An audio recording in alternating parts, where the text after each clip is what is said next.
দেখা করবে, মুখ্যমন্ত্রীর সাথে বৈঠক করবে। দিল্লিতে তো বৈঠক থাকলে মুখ্যমন্ত্রী জানেন না মানে কী আলোচনা হতে পারে। দেখুন, আমাদের প্রধানমন্ত্রী, তিনি প্রধানমন্ত্রী, এবং আপনারা জানেন প্রোটোকল বা আমাদের যে বিষয় আছে সেক্ষেত্রে প্রধানমন্ত্রী এসছেন এখানে, যেহেতু তিনি থাকবেন, তো রাজ্যপালের সাথে যেরকম কথা বলবেন সেরকম মুখ্যমন্ত্রীর সাথেও কথা বলবেন। তো এটা স্বাভাবিক, তিনি জানতে চাইবেন এখানকার পরিস্থিতি কী আছে, বা এই যে ঘটনা ঘটছে সেটা তার একদম বিষয়, সে বিষয়ে আমরা বলতে পারবো না যে তিনি কী কারণে দেখা করছেন, কিন্তু একজন মুখ্যমন্ত্রীর সাথে একজন প্রধানমন্ত্রী দেখা করবেন, এটাই স্বাভাবিক। ফেডারাল স্ট্রাকচারে এটাই নিয়ম এবং এটাই হওয়া উচিত। মুখ্যমন্ত্রী যান না সেটা তার ব্যাপার, কারণ তিনি এটাকে আলাদা দেশ মনে করেন, এটা উনি মনে করেন পশ্চিমবঙ্গ নয়, পশ্চিম বাংলাদেশ, তিনি সেখানে স্বাধীন মন্ত্রী। কিন্তু আমাদের মাননীয় নরেন্দ্র মোদীজি তিনি সেটা মনে করেন না। তিনি মনে করেন ভারতবর্ষের অন্যান্য রাজ্যের মতো পশ্চিমবঙ্গও একটা রাজ্য, যেখানে তিনি বিভিন্ন সহযোগিতার হাত বাড়িয়ে দিয়েছেন, বিভিন্ন প্রকল্প দিয়েছেন, এবং সমস্ত ক্ষেত্রে প্রধানমন্ত্রী এই রাজ্যকে সহযোগিতা করেন। সেই জন্য তার জানার বা কথা বলার অধিকার আছে, সেই হিসাবেই তিনি কথা বলবেন। একেবারে লোকসভা নির্বাচনের আগে আজকে দেখুন, মাননীয় প্রধানমন্ত্রী শক্তির ভূমিতে নারী শক্তিকে বন্দনা করতে তিনি আসবেন। এটা অল ইন্ডিয়ার প্রোগ্রাম, সবাই এই প্রোগ্রাম দেখবেন। এবং আমাদের পশ্চিমবঙ্গের বারাসাতের কাছারি ময়দানে 6 তারিখে মহিলাদের শক্তির অর্থাৎ মহিলাদের কার্যক্রম এখানে হবে।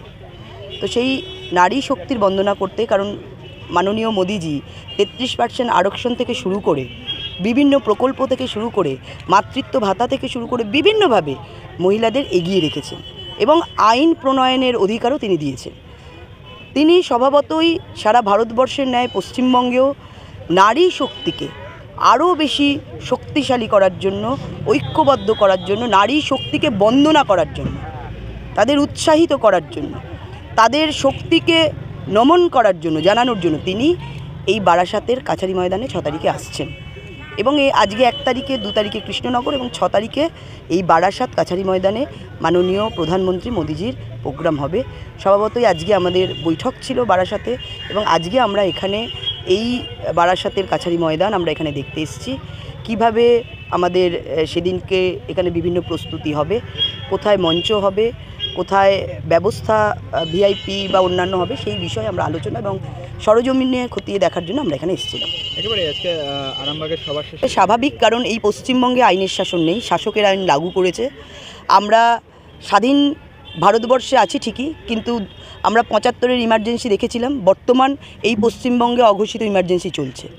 তো সেক্ষেত্রে প্রত্যেক দিন যে ধরনের ঘটনা ঘটছে, সন্দেশখালী থেকে শুরু করে দিকে দিকে প্রান্তরে কোনায় কোনায়, কেবল বসিরহাটের সন্দেশখালী নয়, এটা একটা উদাহরণ মাত্র। তো সেটা কেন্দ্রের কাছেও খবর আছে।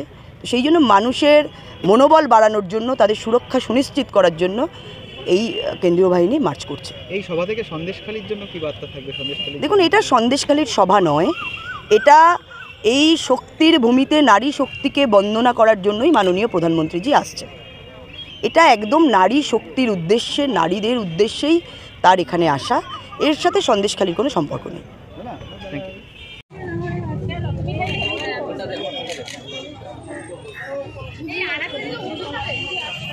লোগোটা বের করে বুঝতে পারছেন না।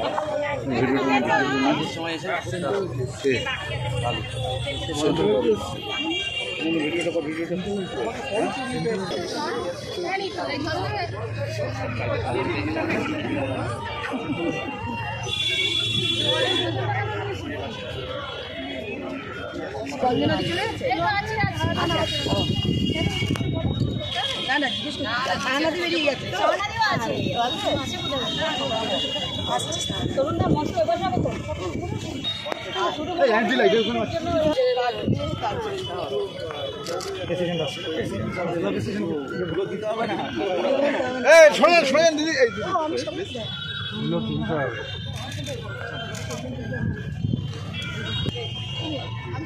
আমি করিনি, তাই না? করে দাও।